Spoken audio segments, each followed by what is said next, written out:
Қыздар, барлықтарыңызға сәлем, каналыма қош келдіңіздер. Менің есімім Арай. Мынау менің каналымның атауы Арсейл деген. Бүгінгі сабақта біз сіздермен бірге жаз мезгіліне арналған сондай ажурный косынка тоқу үйренеміз крючокпен. Косынка баста қалай көрінетінін қазір сіздерге фотомен көрсетіп кетемін.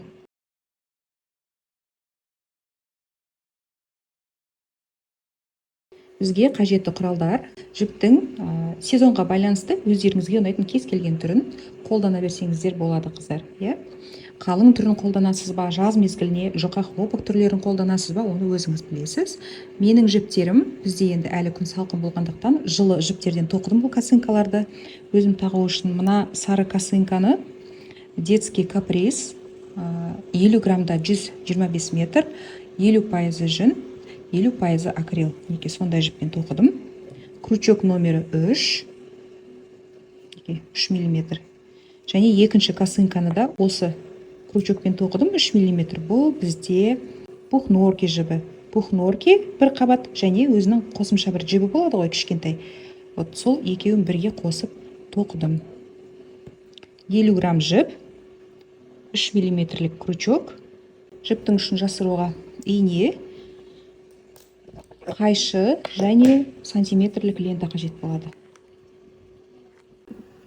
Косынканы, қыздар, біз осындай схемаға қарап тоқып үйренетін боламыз. Скрин жасап алсаңыздар болады, паузаны қойып.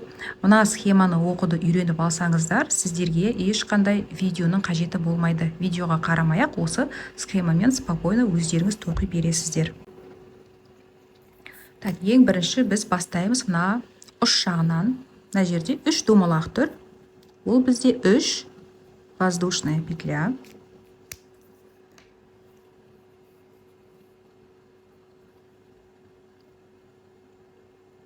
Мынау жұмыс петлясы, Енді бізге 3 воздушная петля керек. Осыны біріктіреміз бір-бірімен. Ең бірінші воздушная петляға крючокты кіргізіп, жұмыс жібін осы петлядан және крючокта тұрған петлядан тартып шығарамыз.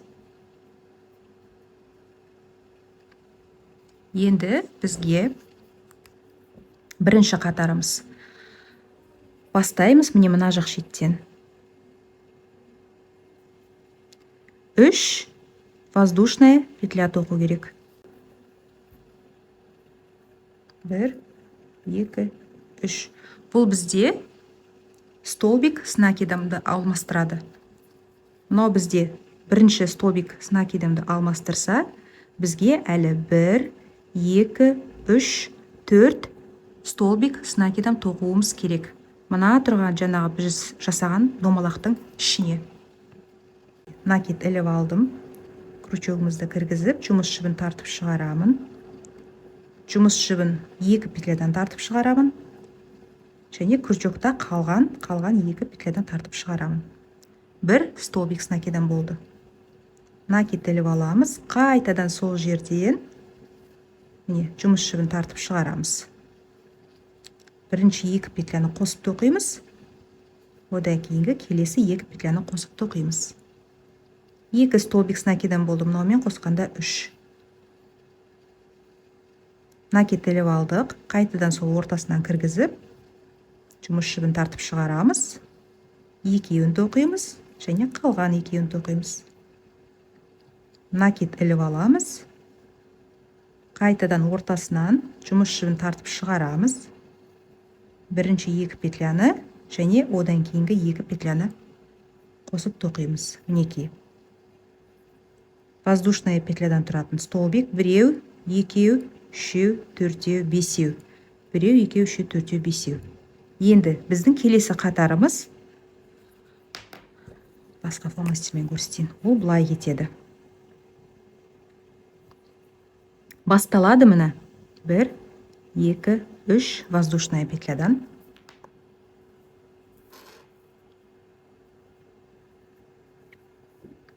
Бір, 2, 3. Тоқымамызды бұрамыз. Бізге былай қарай тоқу керек, дәл мына суреттегідей.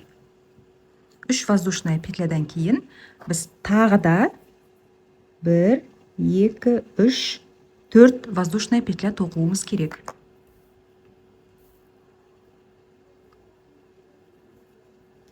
Бір, екі, үш, төрт. Енді мына тұрған крестик, дәл ортадағы столбиктің үстінде тұрған крестик, ол бізде столбик без накида. Соны тоқимыз. Ортаңғы столбиктің үстіне. 1, 2, 3, 4, 5 столбик соның ортаңғысына. Соның үстіне міне. Үстіңгі петлясынан столбик без накида тоқимыз осылай. Мынау бізде арка. Дәл сондай тағы да бір арка жасаймыз. 1, 2, 3, 4 воздушная петля. 1, 2, 3, 4 воздушная петля. Енді қараңыздар, столбик с накидом тоқу керек. Мына тұрған 1, 2, 3 воздушная петля бар ғой. Соның үстіне столбик тоқимыз. Міне. Былай қарасаңыздар көрінеді. Біз мына жақта 3 воздушная петля тоқыдық. 1, 2, 3. Соның үстіне тоқимыз. Накид іліп аламыз. Мына тұрған бірінші столбиктің ең үстіңгі петлясына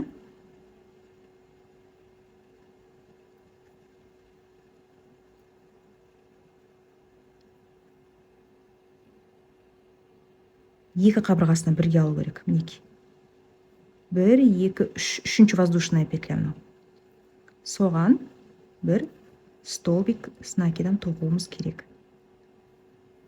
Мінекей дәл схемадағыдай болды. Мынау бізде ракушка. Мен мынаны ракушка деп айтамын. 5 столбиктан тұратын. Ал мынау арка болады қыздар. Міне екінші қатарды біттік. Келесі бізде үшінші қатар. Үшінші қатар басталады. 1, 2, 3 воздушная петлядан. Дәліні бірінші қатардағыдай ракушка тоқуымыз керек. 3 воздушная петля ол бірінші столбикті алмастырады. 2, 3, 4, 5 столбик тоқуымыз керек жалпы. 1, 2, 3 воздушная петля. Тоқымамызды бұрамыз келесі қатарды тоқу үшін. Міне. Тоқимыз біз дәл осы столбиктің түбіне. Мына столбиктің барлығын бір жерге тоқимыз. Накид іліп алдым. Мінекей мына жерге крючогымды кіргізіп, жұмыс жібін тартып шығарамын. 2 петляны қосып тоқимын. Келесі 2 петляны қосып тоқимын. Екеу болды ма? Накид іліп алам. Қайтадан сол жерге столбик с накидом тоқимын. Үшеу болды. Накид іліп аламын. Жұмыс жібін тартып шығарамын. 2 петляны қосып тоқимын. Одан кейінгі 2 петляны қосып тоқимын.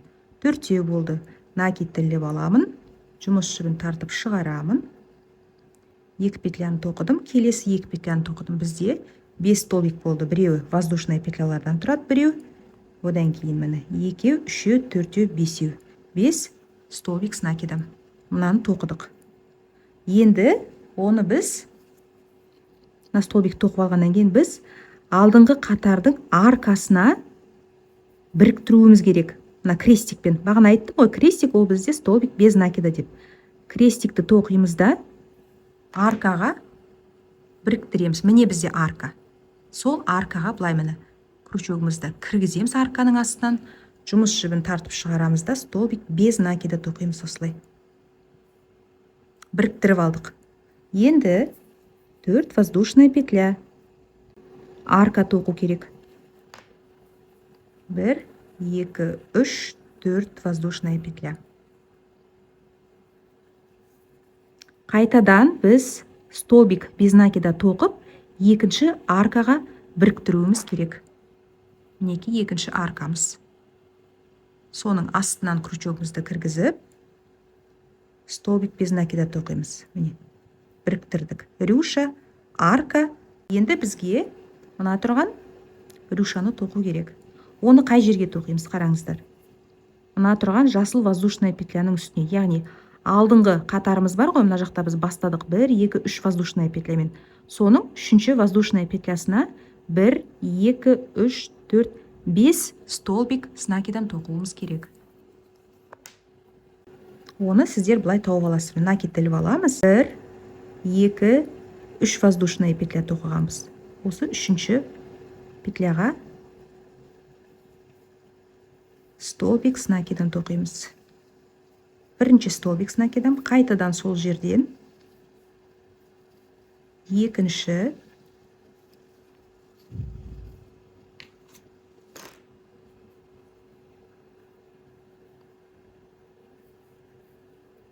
үшінші,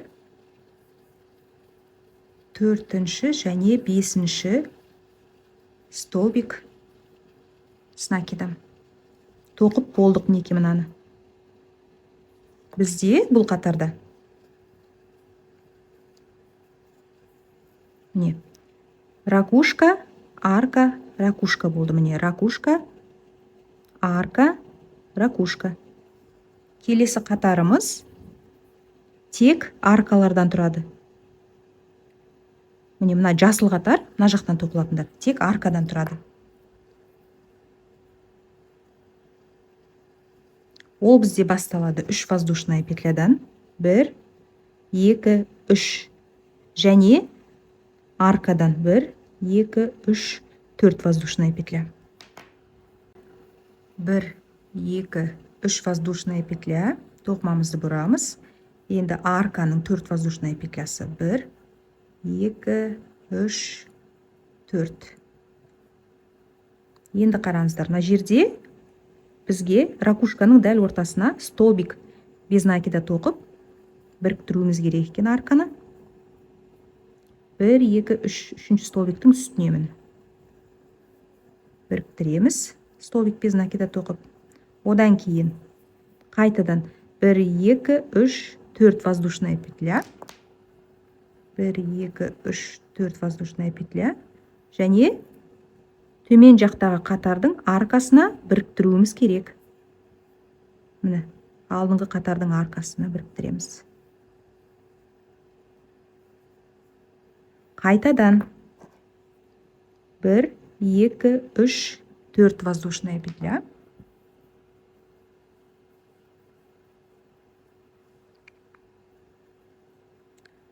Біріктіреміз ракушканың ортаңғы столбигіне. 1 2 3 столбик міне. Столбик без накидамен біріктіріп алдық. 4 воздушная петля. 4 воздушная петля. 1 2 3 4 воздушная петля. Енді бізге мына столбикті тоқу керек. Оны қай жерге тоқимыз? Алдыңғы ракушканың бірінші столбигінің үстіне. Осыған столбик с накидом тоқимыз. Не, бұл жасылмен көрсеткен қатар бізде тек қана аркалар 1 2 3 4 арка болды. Келесі қатарда бізде кезектесіп міне ракушка, арка, ракушка, арка және ракушка тоқылады.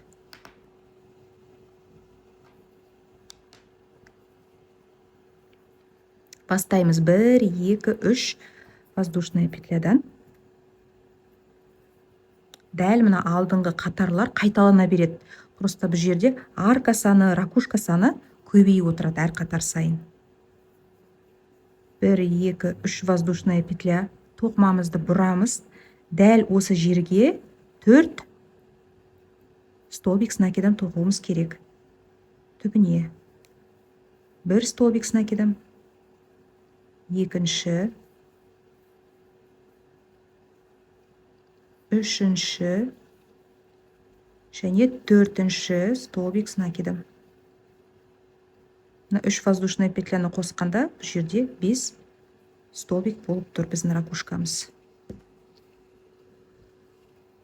Так, енді төмен жақтағы аркаға біріктіреміз ракушканы. төменгі қатардың аркасы, соған столбик без накида тоқып біріктіреміз. Одан кейін 1, 2, 3, 4 воздушная петля. 1, 2, 3, 4. Біріктіреміз төменгі қатардың аркасына. Мінекей мына аркаға біріктіреміз. Сызып қояйын сіздерге түсінікті болу үшін. 1, 2, 3, 4 тоқыдық. Біріктірдік. Енді ракушка тоқуымыз керек. Бұл ракушканы мұқият қарасаңыздар. Мына ракушканы біз тоқимыз екі арканың ортасына.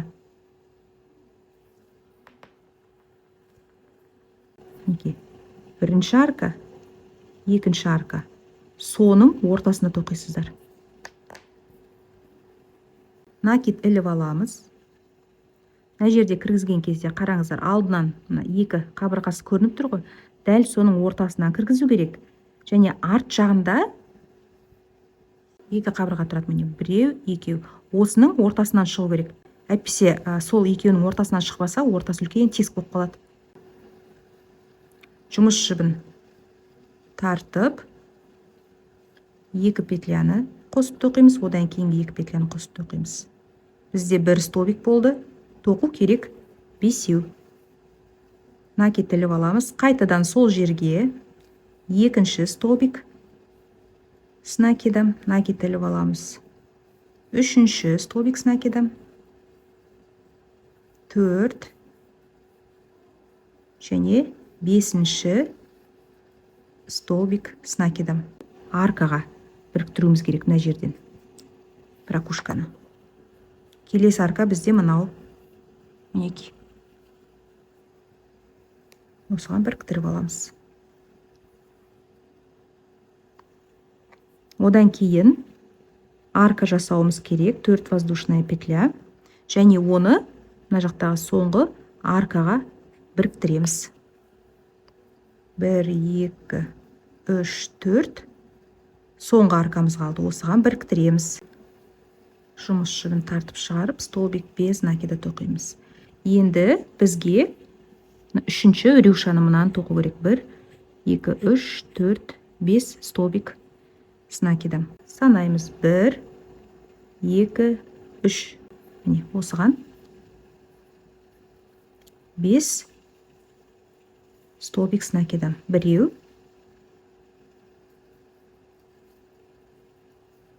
екеу,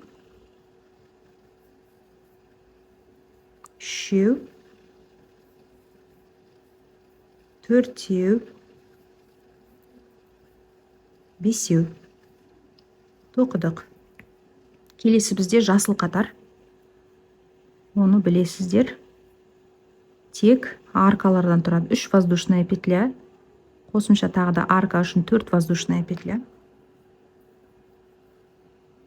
1, 2, 3. 1, 2, 3, 4. Тоқымамды бұрамын. Ракушканың дәл ортасына біріктіреміз. 1, 2, 3. Соның үстінемін. Столбик без накида тоқып біріктіреміз. 4 воздушная петля. Одан кейін аркаға біріктіреміз. 1, 2, 3, 4. Аркаға. 1, 2, 3, 4. Ракушкаға біріктіреміз. Бізден тоқыдық жаңа. 1, 2, 3, 4. Ракушкаға біріктірдік. Тағы да арка тоқимыз. Аркаға біріктіреміз. Арка тоқимыз. Ракушкаға біріктіреміз. 1, 2, 3, 4. Аркаға біріктірем. Столбик без накида. 1, 2, 3, 4. Ракушкаға біріктірем. 1, 2, 3 столбикті тауып алып, үстіне столбик без накида тоқимын. Бізде соңғы аркамыз қалды. 4 воздушная петля және столбик с накидом. 1, 2, 3, 4 воздушная петля. Накид іліп аламыз да, на ракушканың ең бірінші столбигін тауып аламыз. 1, 2, 3 воздушная петляға.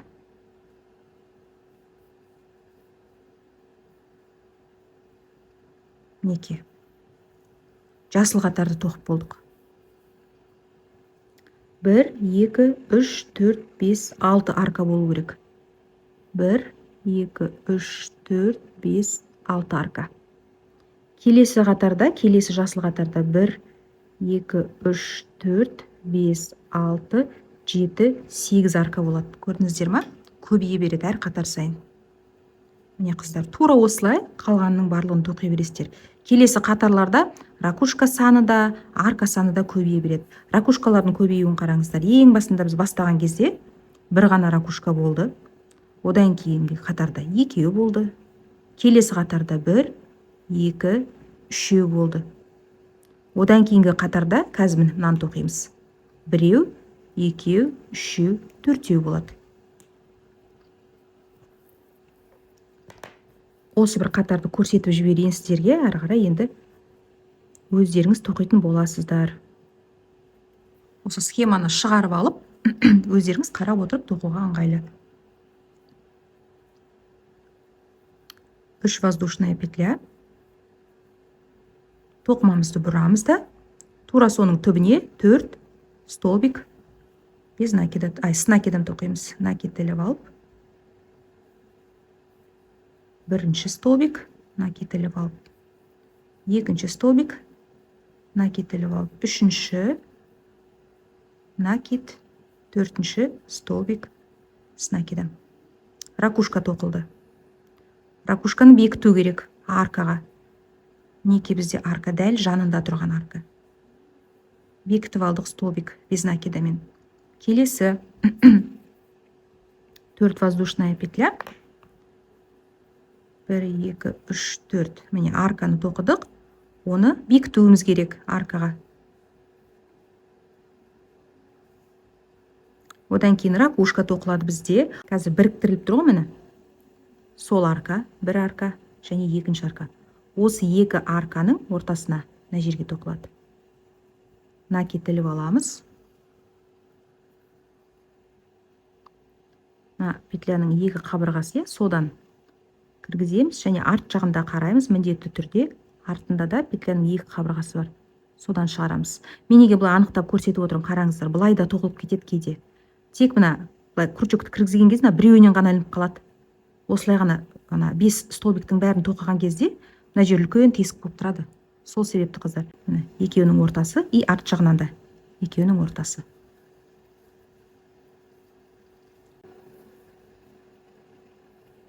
Екінші столбик, үшінші, төртінші, бесінші столбик с накидом. Ракушканы міндетті түрде біріктіру керек мына аркаға, төменгі қатардың аркасына. Ракушкадан кейін тағы да арка тоқимыз. 1, 2, 3, 4. Оны біріктіреміз аркаға.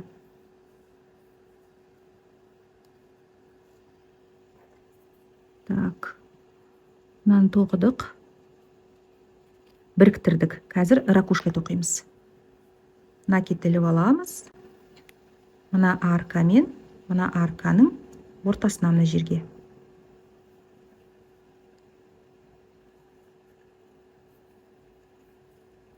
Бір, екі,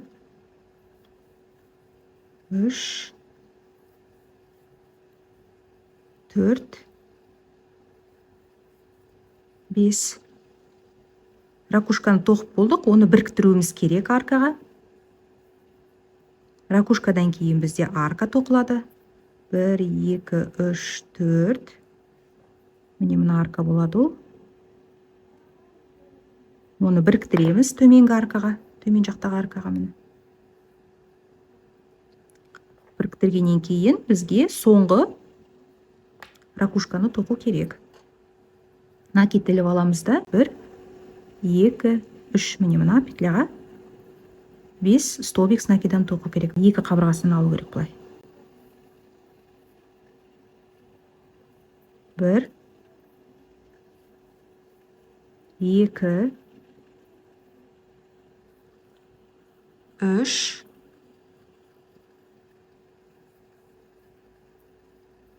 4 5.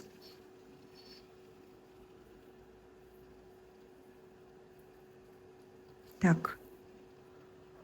Мына жер бізде бітті. Келесі қатар тек аркалардан тұрады. Ары қарай қыздар схеманы қарап отырып өзіміз тоқи береміз. Мына жерде енді бір узор қайта қайталана беретін болғандықтан схема осы жерден ғана бітіп қалған. Негізі сіздерде қатар саны бұдан да көп болады. Қараңыздар, ұшынан бастап өлшегенде, мына жерден бастап өлшегенде 23-24 осы аралықта 23-24 сантиметр болғанша осылай тоқып шығасыздар өздеріңіз. Бұл үлкен размерге мен өзімнің косынкамды өлшеп айтып жатырмын. Және де ең соңғы қатарларыңыз мына ракушкасы бар қатармен біту керек қыздар. Мен косынканы уже тоқып қойғанмын. Сіздер енді паузаны басып тоқып шығасыздар ғой.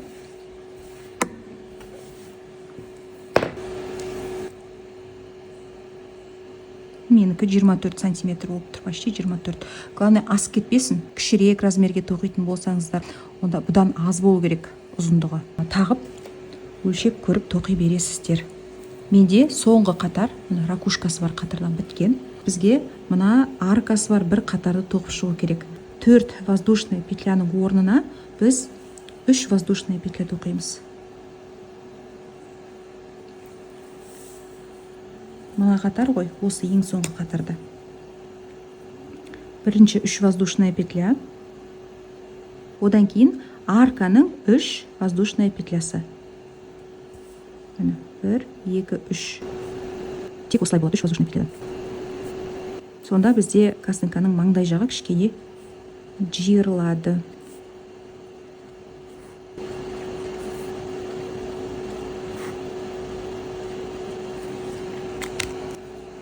Бір, екі, үш воздушная петля. Ракушканың ортасына 1, 2, 3 біріктіреміз. Арка біріктіреміз.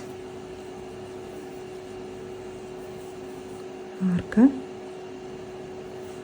ракушкаға біріктіреміз. 1, 2, 3 аркаға біріктіреміз. 1, 2, 3 ракушкаға, аркаға,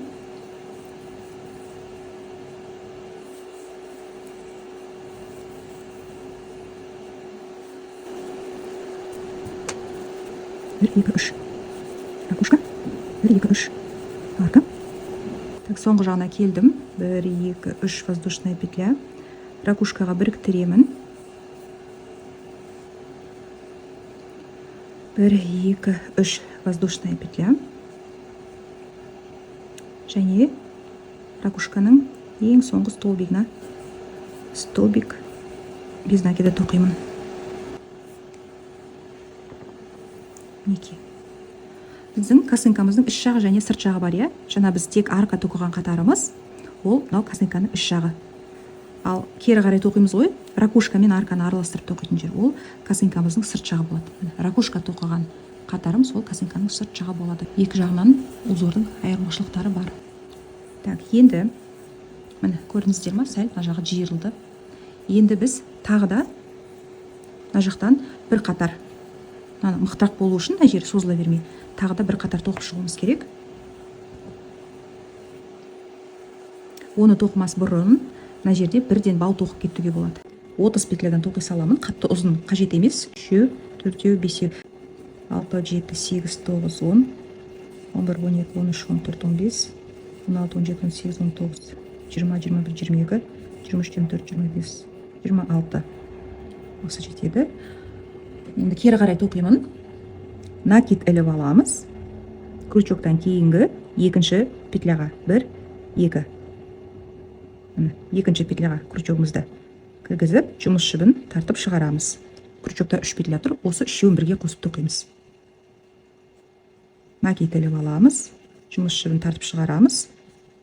3 петляны бірге қосып тоқимыз. Накид іліп аламыз, жұмыс жібін тартып шығарамыз. Крючокта 3 петля, үшеуін бірге қосып тоқимыз.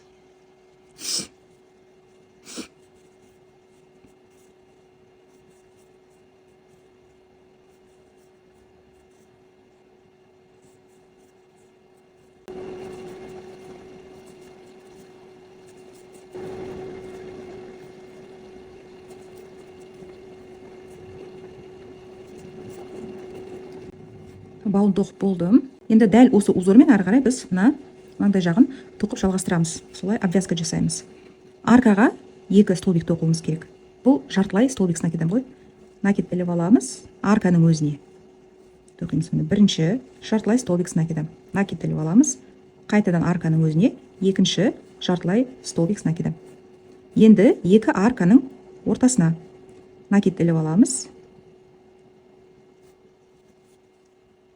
Мінекей, барлық петляны қосып тоқимыз.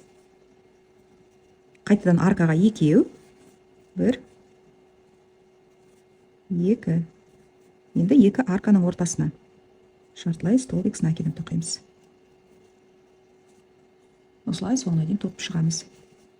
Накид, аркаға бір жартылай столбик с накидом, екінші жартылай столбик с накидом жөндеп аламыз, қыздар. Мінекей, аркаға бір және екіншісін тоқыдық. Енді екі ортасына.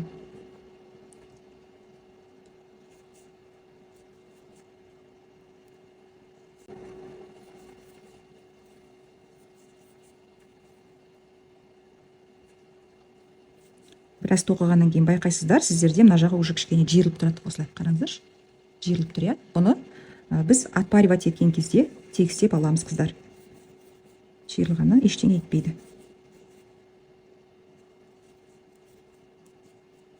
Аркаға біреу, екеу тоқимыз. Одан кейін екі арканың ортасына.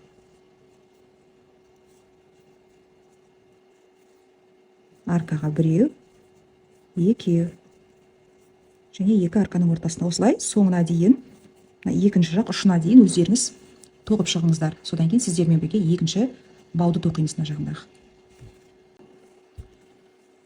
Неге соңғы аркаға келдім. Бұл жерге екеу тоқимын. Бір, екі және үшінші воздушная петляға бір, екі, үш. Біреуін тоқимын.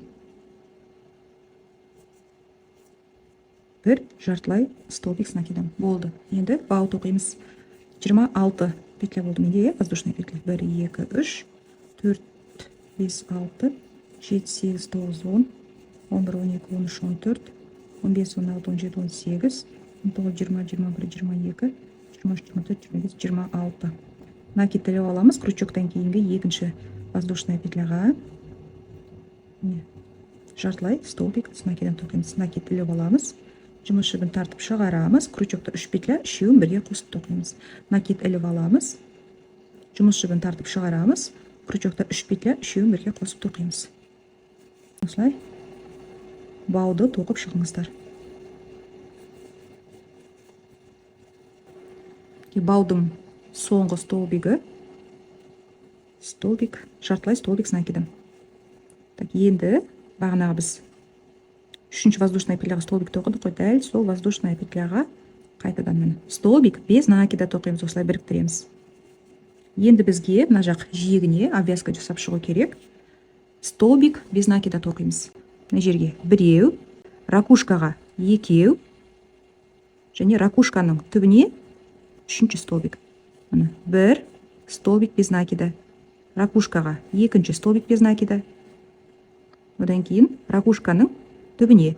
Мына жерден бізде 5 столбик с накидом шығып тұр. Дәл осы жерге үшінші столбик без накида тоқимыз. Бұл жерді тоқыған кезде сәл бостау қылып тоқыңыздар.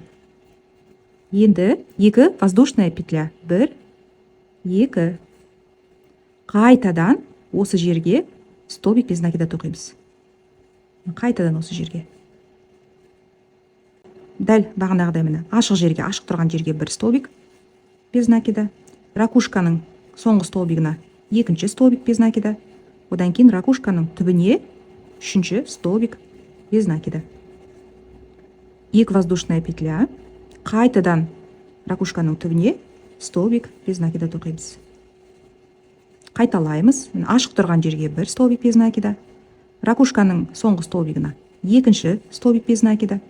Және ракушканың түбіне үшінші столбик без накида. Екі воздушная петля. Қайтадан осы жерге ракушканың түбіне столбик без накида тоқимыз. Не сонда бізде жиегі осындай әдемі болып шығады. Ол менде мынандай косынкада жасалған. Жиегін осындай алып жасап жатырмыз.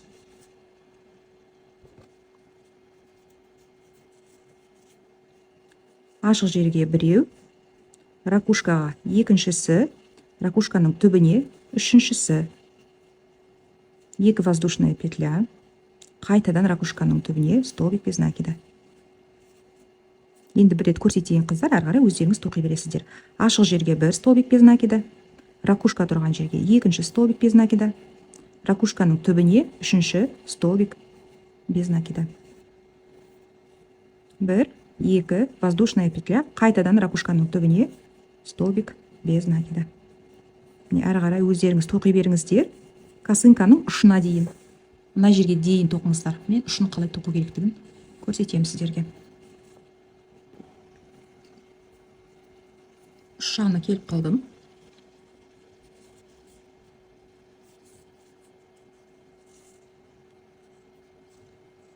Бос тұрған жерге бір столбик без накида. Ракушкаға, ракушканың соңғы столбигіне екінші столбик без накида. Және ракушканың мына ұшына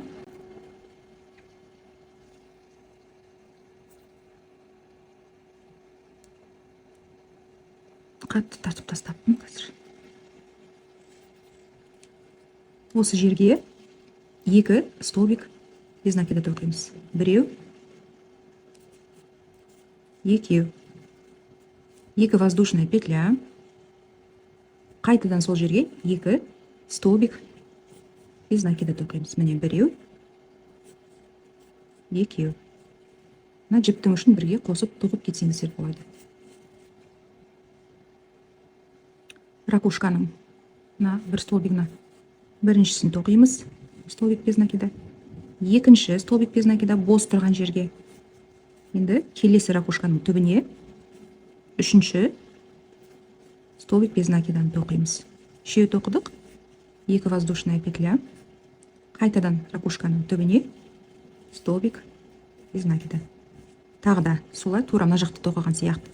Мына жақта бірінші столбикті біз бос жерге, екінші столбикті ракушканың өзіне тоқсақ, мұнда керісінше бірінші столбикті ракушканың өзіне тоқимыз. Екінші столбикті мына бос тұрған жерге тоқимыз. Үшіншісі ракушканың түбіне болады. Мына жерде қараңыздар, ракушканың түбі мына жақтағыдай емес, мына түптері. Мына жерде тығыз болып тұр ғой. Мұнда тесігі үлкен. Соны жабу үшін былай істесеңіздер болады. Жапқанда аккуратно көрінеді. Крючогымызды астынан алып келеміз. Одан кейін мына жерден астынан алып, мына жерден өткіземіз.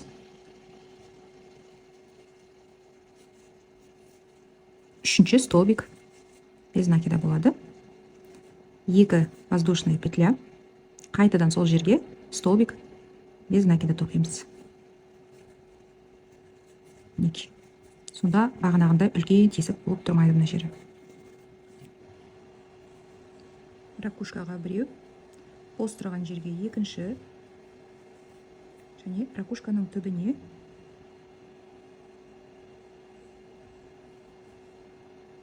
үшінші столбик без накида. Екі воздушная петля. Қайтадан сол жерге столбик тоқимыз. Әрі қарай паузаны басып қойып, өздеріңіз тоқып шығыңыздар, қыздар.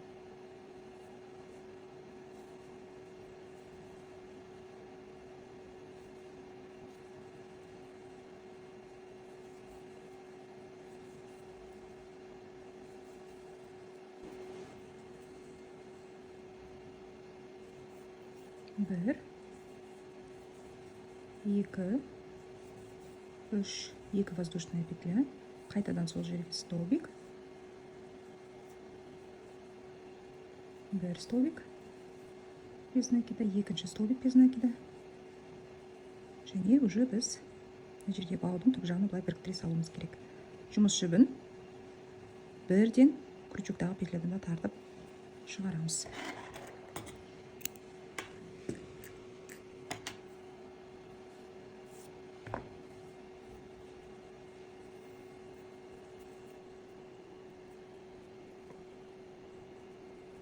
Жіптің ұшын жасырып тастаймын инемен.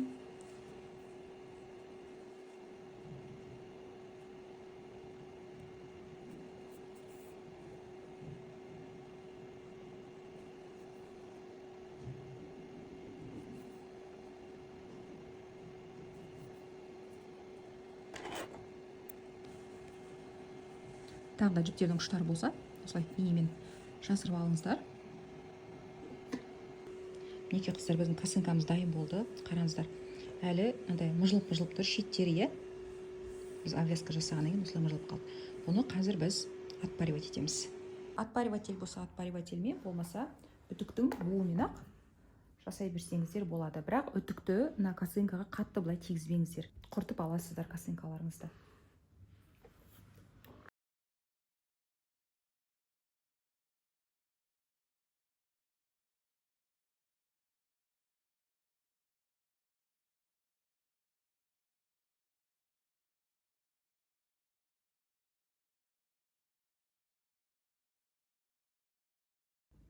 Мінекей теп-тегіс болды қыздар. Түзеліп әп-әдемі болып шықты, е. Кішкене дымқылдау болып тұр. Кепкенше күтеміз. Осымен біздің сабағымыз аяқталды қыздар. Содан кейін тек косынка ғана емес, дәл осы узормен ары қарай жалғастырып тоқи беретін болсаңыздар, үлкен шаль, бактус қылып тоқып алсаңыздар да болады. Соңына дейін көріп шыққандарыңызға рахмет қыздар. Барлығы түсінікті болды деп ойлаймын. Егер сабақ көңілдеріңізден шықса, онда комментарийге өз пікірлеріңізді жазып кетуді ұмытпаңыздар.